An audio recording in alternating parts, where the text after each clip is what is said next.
രാഹുൽ മാങ്കൂട്ടത്തിൽ തെറ്റ് ചെയ്തു എന്ന് വിശ്വസിക്കുന്ന ആളാണ് ഞാൻ ആ കുട്ടിയോട് നേരിട്ട് സംസാരിച്ച ആളാണ്. ഡയറക്റ്റായിട്ട് എൻ്റെ അടുത്ത് ഇത് കൊടുക്കാത്ത വോയിസ് ഇനി ഇരിപ്പുണ്ട്. അവർ കൊടുക്കാൻ പറയാത്തതുകൊണ്ട് കൊടുക്കണ്ടെന്ന് പറഞ്ഞിട്ടുണ്ടോ? നിലവിളിച്ച് കരയുന്ന വോയിസ് എൻ്റെ അടുത്തുണ്ട്. ഇത് കേട്ടിട്ട് ഒരു മാധ്യമസമ്മേളനം നടത്തുന്നത് ഞാൻ മിണ്ടാതിരിക്കണോ? അയ്യോ മുതലാളി മിണ്ടാതിരിക്കരുത്, സധൈര്യം പറയണം, സമൂഹം കേൾക്കട്ടെ. എന്തായാലും രാഹുൽ മാങ്കൂട്ടം സൂക്ഷിക്കുന്നത് നല്ലതാണ്. ഇനിയും പുറത്തുവിടാത്ത കുറച്ച് ഓഡിയോ ക്ലിപ്പും കൂടെ ഇദ്ദേഹത്തിൻ്റെ കൈവശമുണ്ട്. എപ്പോഴാണോ പെർമിഷൻ കിട്ടുന്നത് അപ്പോൾ അദ്ദേഹം പുറത്തു വിടുകയും ചെയ്യും. അപ്പോൾ ഒരു മര്യാദയുടെ പേരിൽ ഇപ്പോൾ പുറത്തു വിടാതിരിക്കണം. ആ പെൺകുട്ടി പറഞ്ഞിട്ടുണ്ട് ഇപ്പോൾ തൽക്കാലം അത് പുറത്തു വിടണ്ട എന്നുള്ളത്. അതൊക്കെ ഇപ്പോൾ നമ്മൾ കേട്ടല്ലോ സംഭവം. അതുകൊണ്ട് വല്ലാതെ കിടന്ന് രാഹുൽ മാങ്കൂട്ടം തുള്ളണ്ട എന്നാണ് ഈ പറയുന്നതിനർത്ഥം. വല്ലാതെ തുള്ളിയാൽ ഏത് നിമിഷവും ചിലപ്പോൾ അത് പുറത്തു വരും. അതോടുകൂടെ രാഹുൽ മാങ്കൂട്ടത്തിൻ്റെ ഒരു കാര്യം തീരുമാനമാകുന്നതാണ് ഈ പറഞ്ഞു വെക്കുന്നത്. എന്തായാലും ഒരു മാധ്യമം നമുക്ക് ഈ നാട്ടിൽ ജീവിക്കണമെങ്കിൽ അത്യാവശ്യമാണ് കേട്ടോ. പക്ഷെ അതിന് വലിയ കോടിക്കണക്കിന് രൂപയുടെ ചിലവുള്ളൊരു കാര്യമായതുകൊണ്ട് സാധാരണക്കാർക്കൊന്നും ചെയ്യാൻ പറ്റില്ല. കണ്ടും കേട്ടും സഹിച്ചും അങ്ങനെ കഴിഞ്ഞുകൂടി തന്നെ എല്ലാം തീരുമാനിക്കുന്ന ഈ മാധ്യമ മുതലാളിയാണെന്നാണ് ഒരു മാധ്യമത്തിൻ്റെ തന്നെ മുതലാളി വന്ന് ഇപ്പോൾ പറയുന്നത്.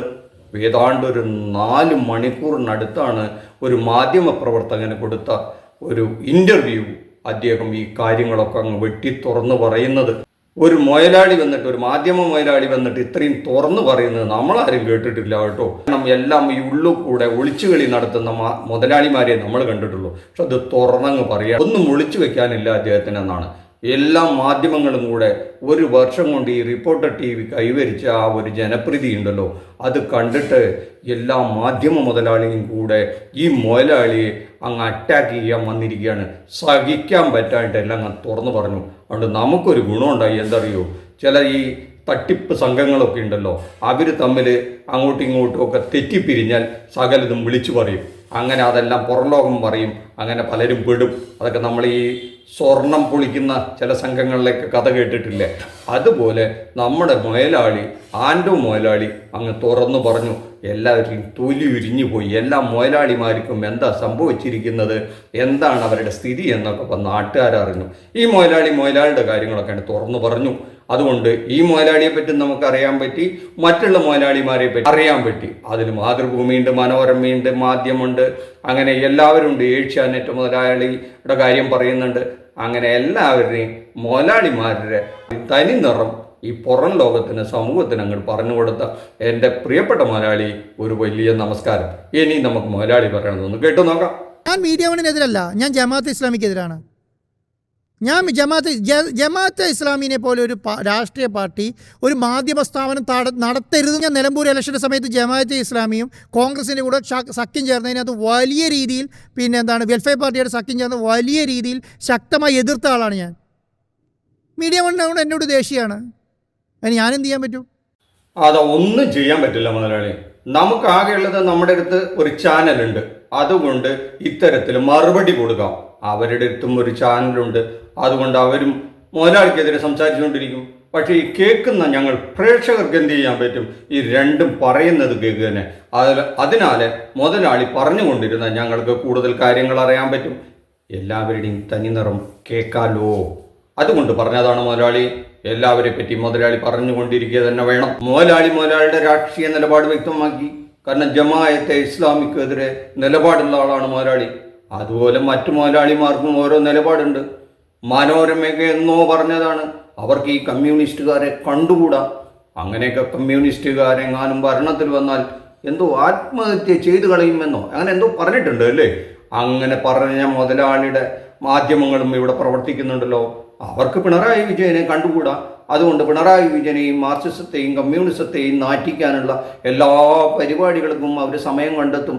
അവരവരുടെ പത്രമാധ്യമങ്ങളെ കൊണ്ടും റിപ്പോർട്ടർമാരെ കൊണ്ടുമൊക്കെ ആ പണി നല്ല അപങ്കരം ചെയ്തുകൊണ്ടേയിരിക്കും. അതുപോലെ തന്നെ ആയിരിക്കണം മീഡിയ വണ്ണും എന്ന് കരുതിയ പോലെ അവർക്കും ചില ലക്ഷ്യങ്ങളുണ്ട്. എന്തായാലും ഞങ്ങൾ കേട്ടോളാം. അതുകൊണ്ട് മുതലാളി സധൈര്യം പറയണം. എല്ലാവരുടെയും വിവരം അറിയാലോ മുതലാളി. ശരി, ബാക്കി കൂടെ പറയും മുതലാളി. ലോഞ്ചിങ് വെച്ച് ഞാൻ ഈ ലോഞ്ചിങ്ങിൻ്റെ ദിവസം എനിക്ക് തോന്നുന്നു 7 കോടി രൂപയുടെ പരസ്യം കൊടുത്തു കേരളത്തിലെ മനോരമ, മാതൃഭൂമി, മാധ്യമം, ദേശാഭിമാനി, പിന്നെ മംഗളം, മലയാളികളുടെ സ്വന്തം M4 എന്ന് പറഞ്ഞിട്ട് ഞാനൊരു ജാക്കറ്റ് വാർത്ത കൊടുത്തു. അങ്ങനെ മുതലാളി 7 കോടി രൂപ പരസ്യത്തിന് വാങ്ങിയിട്ടാണ് ഈ നന്ദിയില്ലാത്ത പണി ഇപ്പോൾ ഈ മാധ്യമങ്ങളൊക്കെ ചെയ്തുകൊണ്ടിരിക്കുന്നത്.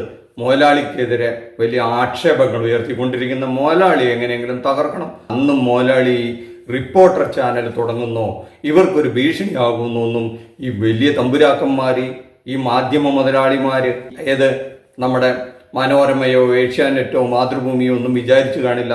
നിങ്ങൾ ആ മാംഗോ ഫോണുമായിട്ട് എവിടെയെങ്കിലും കഴിഞ്ഞു കൂടിക്കോളൂ എന്ന് വിചാരിച്ചു കാണും. എന്ന് മാത്രമല്ല, ഒരു 7 കോടിയല്ലേ പരസ്യത്തിന് കിട്ടിയിരിക്കുന്നത് ആ കാലത്ത്. അപ്പോൾ അവർക്ക് ആ നന്ദിയൊന്നും ഇപ്പം കാണിക്കുന്നില്ല എന്നല്ലേ മുതലാളി പറഞ്ഞത്. നന്ദിയില്ലാത്തവരാണ് മുതലാളി ഈ ഭൂമിയിലെ നല്ലൊരു ശതമാനവും. അതുകൊണ്ട് മുതലാളി സൂക്ഷിക്കുന്നത് നല്ലതാണ്. എന്നാലും മുതലാളി പറയൂ, ആ സങ്കടങ്ങളൊക്കെ ഒന്ന് കേൾക്കട്ടെ. പണ്ട് പിണറായി വിജയൻ പറഞ്ഞ പോലെയല്ല, ഒരു മാധ്യമ സിൻഡിക്കേറ്റ് വർക്ക് ചെയ്യുന്നുണ്ട്. അത് ഞാൻ വിചാരിക്കുന്ന ജേർണലിസ്റ്റുകളുടെ നേതൃത്വത്തിലാണെന്ന് ഞാൻ വിചാരിക്കുന്നില്ല. മാധ്യമ മുതലാളിമാരുടെ മേലിൽ മാധ്യമ മുതലാളിമാരുടെ നേതൃത്വത്തിൽ ഒരു മാധ്യമ സിൻഡിക്കേറ്റ് കേരളത്തിൽ വർക്ക് ചെയ്യുന്നുണ്ട്.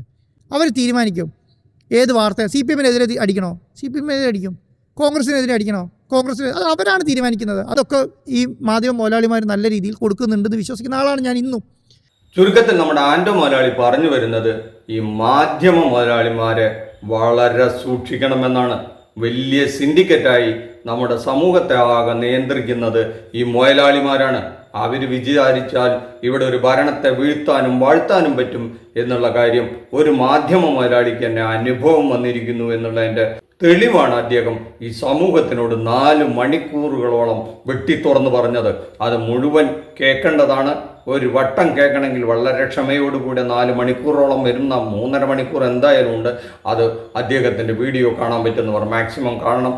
നമ്മളെ എങ്ങനെയാണ് ഈ സമൂഹത്തെ ഈ മാധ്യമം വട്ടം കറക്കുന്നത്, അവർ വിചാരിച്ചാൽ ഇവിടെ എന്ത് നടക്കും എന്ത് നടക്കണ്ട എന്നൊക്കെ ഈ മാധ്യമം വിചാരിക്കും. അവരാണ് അജണ്ട നിശ്ചയിക്കുന്നത്. ഇന്ന് എന്ത് ചർച്ച ചെയ്യണം, ഇന്ന് എന്ത് ചർച്ച ചെയ്യേണ്ട, എന്ത് വാർത്ത പൊക്കണം, എന്ത് വാർത്ത മുക്കണം എന്നെല്ലാം ഇവർ തീരുമാനിക്കും. ഒരു നേതാവിനെ വാഴ്ത്തണോ വീഴ്ത്തണോ എന്നും ഈ മാധ്യമങ്ങൾ നിശ്ചയിക്കും.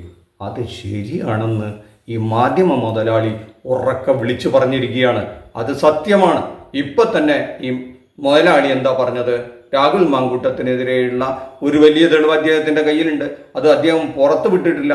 വേണമെങ്കിൽ രാഹുൽ മാങ്കൂട്ടത്തിനെ ഇനിയും നാറ്റിക്കാൻ പറ്റും എന്നുള്ള കാര്യത്തിൽ തർക്കമില്ലല്ലോ. പക്ഷെ നമ്മുടെ ഈ മുതലാളി കുറച്ച് മാന്യനാണെന്ന് എന്നുള്ളതുകൊണ്ട് അദ്ദേഹം ആ പെൺകുട്ടി അത് പറയാത്തത് കൊണ്ട് പുറത്തു വിട്ടിട്ടില്ല പോലും.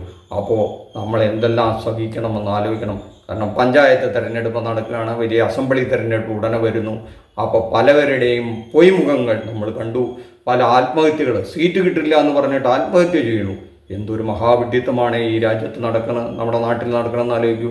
ഒരു രാഷ്ട്രീയ പാർട്ടി ഒരു സീറ്റ് കൊടുത്തില്ല എന്ന് പറഞ്ഞാൽ ചിലപ്പോൾ അങ്ങേ പാർട്ടിയിലേക്കോ മറ്റോ പാർട്ടിയിലേക്കോ പോകുന്നതൊക്കെ നമ്മൾ കേട്ടിട്ടുണ്ട്. ആത്മഹത്യ ചെയ്യാൻ മാത്രമുള്ളൊരു ദുരവസ്ഥയിലേക്ക് അദ്ദേഹം പ്രവർത്തിച്ച പാർട്ടി അദ്ദേഹത്തെ എത്തിച്ചേർന്നിട്ടുണ്ടെങ്കിൽ എന്താണ് ഈ പാർട്ടികൾ എന്താശയമാണ് പഠിപ്പിക്കുന്നത്? അപ്പോൾ ആമാശയമാണ് പ്രശ്നം, ആശയമല്ല എന്നുള്ള കാര്യം ഏതാണ്ട് തീർച്ചപ്പെട്ടു കഴിഞ്ഞു എന്നുള്ളതാണ് നമുക്ക് മനസ്സിലാകുന്നത്. വല്ലാത്തൊരു ദുരവസ്ഥ കേട്ടോ. നമ്മളെ നയിക്കുന്ന ഈ നേതാക്കന്മാരും പ്രസ്ഥാനങ്ങളും നമ്മുടെ ഈ നാടിനെയും സമൂഹത്തെയും എവിടെ കൊണ്ടെത്തിക്കുന്നു എന്നുള്ളതിൻ്റെ ഒരു വല്ലാത്ത പ്രകടനം കൂടിയാണ് നമ്മുടെ ഈ മാധ്യമ മുതലാളി നമ്മളോട് പറഞ്ഞു വരുന്നത്. എല്ലാം നല്ലത് വരുത്തട്ടെ, എല്ലാവർക്കും നല്ലത് തോന്നട്ടെ, ഈ സമൂഹം നല്ല രീതിയിൽ ചിന്തിക്കട്ടെ എന്ന് നമുക്ക് ആഗ്രഹിക്കാം, ആശിക്കാം എന്ന് പറഞ്ഞുകൊണ്ട് തൽക്കാലം നമുക്കിവിടെ നിർത്താം. ഇനി ഈ മുതലാളി പറഞ്ഞ കാര്യങ്ങൾ കൂടുതൽ പറയണമെന്നുണ്ടെങ്കിൽ ചിലപ്പോൾ മണിക്കൂറുകളോളം വേണ്ടി വരും എന്നുള്ളതുകൊണ്ട് ആ വിസ്താരഭയത്താൽ നമുക്ക് നിർത്തുക മാത്രമേ നിവൃത്തിയുള്ളൂ. മറ്റൊരു വിഷയമായി മറ്റൊരു എപ്പിസോഡിൽ കാണുന്നവരെ താങ്ക് യു. ഈ ചാനൽ ഇതുവരെയ്ക്കും സബ്സ്ക്രൈബ് ചെയ്തില്ലെങ്കിൽ ഒന്ന് സബ്സ്ക്രൈബ് ചെയ്ത് വെച്ചോളൂ കേട്ടോ.